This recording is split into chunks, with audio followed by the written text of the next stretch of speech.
Ngayon, after 95 kilometers, nagpakita na rin yung Kabyang Tunnel.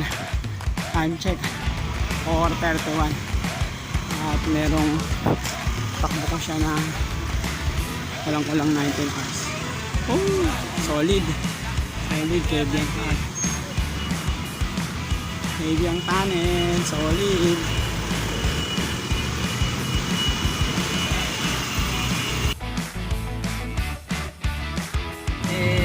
Kabyang Tunnel.